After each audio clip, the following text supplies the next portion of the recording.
سلام دوستان، فرزانه هستم و امروز با برنامه پرواز اندیشه با شما خواهم بود. آیا می‌دانید چرا ما لبخند میزنیم؟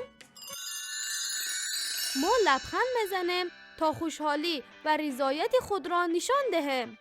به نظر میرسد لبخند زدن ساده ترین عملی است که انسان قدرت انجام آن را دارد و لازم نیست کسی آن را به ما یاد دهد، زیرا حتی نوزادان هم از اولین هفته بعد از به دنیا آمدنشان این استعداد زیبا را پیدا میکنند و هر چقدر که او کلانتر می شود بیشتر متوجه می شود که لبخند زدن چقدر خوب است و در برابر لبخند زدن عکس‌العمل مطلوبی از پدر و مادرش دریافت می کند.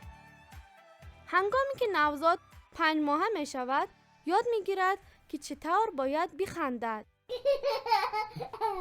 چقدر صدای خندیدن بچه ها برایم لذت بخش است. موقعی که کمی بزرگتر می شود می فهمد که لبخند زدن کی خوب است و کدام وقت خوب نیست. تا به حال دیده اید که وقتی بازیچه بچه را از آن می گیرند بخندد بیشتری وقتها گریه می کند.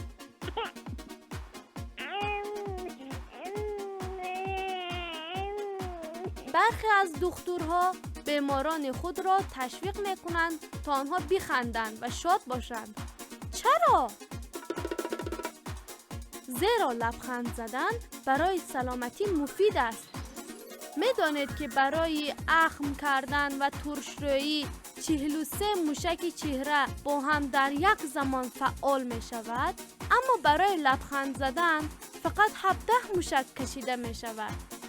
بنابراین لبخند زدن آسانتر از اخم و ترشرویی کردن است. شاد باشید و بخندید. خدا نگهدار.